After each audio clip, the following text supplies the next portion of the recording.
पवार गट आता महाविकास आघाडीच्या चर्चेतून बाहेर पडण्याची शक्यता आहे। सूत्रांच्या माहितीनुसार शरद पवार पक्षांच्या काही प्रमुख मागण्या अजित पवार यांनी मान्य केल्याचं समजतंय। त्यामुळे उद्या दुपारी दोन्ही राष्ट्रवादी काँग्रेसची अधिकृत घोषणा होण्याची शक्यता आहे। बघा मोठी बातमी पुण्यातून। पुण्यात शरद पवारांच्या पक्षाला 32 ते 35 जागा मिळण्याची शक्यता। आपण अधिक माहिती घेऊ, आमचे प्रतिनिधी अक्षय बडवे आपल्या सोबत आहेत। अक्षय, दोन्ही राष्ट्रवादी काँग्रेस एकत्र येऊ शकतात का? काय उद्या होईल पुण्यामध्ये?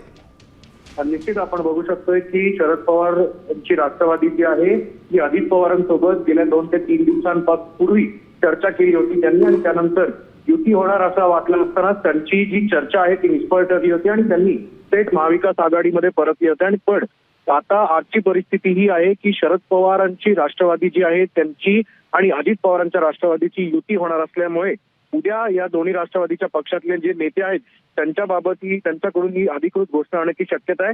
शरद पवारांच्या राष्ट्रवादीला पुणे शहरात जवळपास 32 ते 35 जागा मिळणार आहे आणि त्यासोबतच तुतारी आणि घड्याळ या दोन्ही चिन्हावर ही आघाडी होण्याची शक्यता जी आहे ती वर्तवण्यात येते। त्यामुळे उद्या सकाळी या दोन्ही पक्षाच्या नेत्यांकडनं याबाबत अधिकृत पुष्टी जी आहे आणि घोषणा जी आहे ती केली जाईल। अच्छा, तुम्ही सविस्तर माहिती दिली त्याबद्दल धन्यवाद।